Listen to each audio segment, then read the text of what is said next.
Bird sanctuary. Century का मतलब एक ऐसा एक स्थान जो प्रोटेक्टेड है, जो संरक्षित किया गया है। चिड़ियों के लिए ये जो पूरी झील है वो संरक्षित की गई है।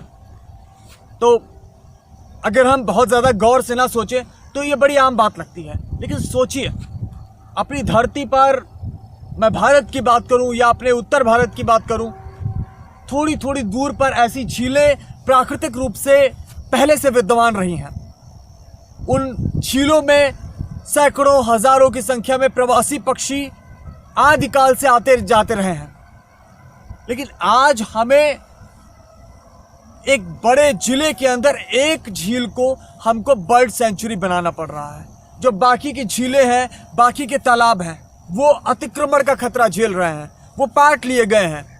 वहाँ पर मानवीय हस्तक्षेप बहुत ज़्यादा है, उस कारण वहाँ पर प्रवासी पक्षी अब नहीं आते हैं। उस कारण वहाँ पर जो स्थानीय पक्षी हैं वो भी अब नहीं रह पा रहे हैं। उस कारण उसका पूरा का पूरा जो इकोसिस्टम है उन झीलों का, वो नष्ट होता जा रहा है। तो हम लोग हज़ारों झीलों में एक दो झील को बर्ड सेंचुरी घोषित कर देते हैं, और समय मिलता है कभी कुछ महीने में, साल में एक बार, तो वहाँ पर हम घूमने जाते हैं और हमें लगता है कि हमने पक्षियों का संरक्षण करके रखा हुआ है, हम लोग तो बड़े पक्षी प्रेमी हैं। लेकिन ये सिर्फ दिल बहलाने वाली जगह मात्र हैं। ये जगहें हर जगह पर थीं, ऐसी झीलें हर जगह पर थीं, हर जगह प्रवासी पक्षी आते थे।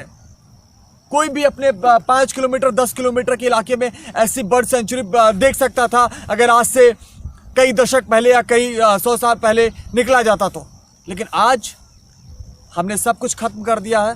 तो हमें एक बार फिर सोचना चाहिए कि पक्षियों को बचाने के लिए हम इस बर्ड सेंचुरी में आकर ही पूरी तरह से सेटिस्फाइड हो जाएंगे, या हम अपने आसपास के तालाबों में, अपने आसपास के झीलों में पक्षियों का संरक्षण, उन झीलों का संरक्षण, उन तालाबों का संरक्षण, उनके जो तमाम जैविक घटक हैं, अजैविक घटक हैं, उनका संरक्षण, उनके पौधों का संरक्षण, उनके तमाम प्राणियों का संरक्षण, क्या हम वो करेंगे?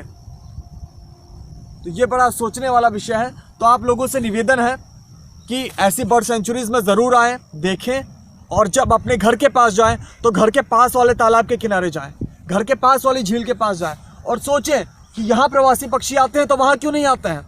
आप पूछे बुजुर्ग लोगों से कि क्या यहाँ प्रवासी पक्षी कभी आते थे, वो बताएंगे कि पहले आते थे। और आप सोचिए कि कैसे वहाँ पर प्रवासी पक्षियों का आना बंद हो गया, कैसे वहाँ स्थानीय पक्षियों की संख्या कम हो गई, क्या कारण थे। और फिर उनको बचाने के लिए, उस झील को, उस तालाब को, उस हैबिटेट को बचाने के लिए प्रयास शुरू कीजिए।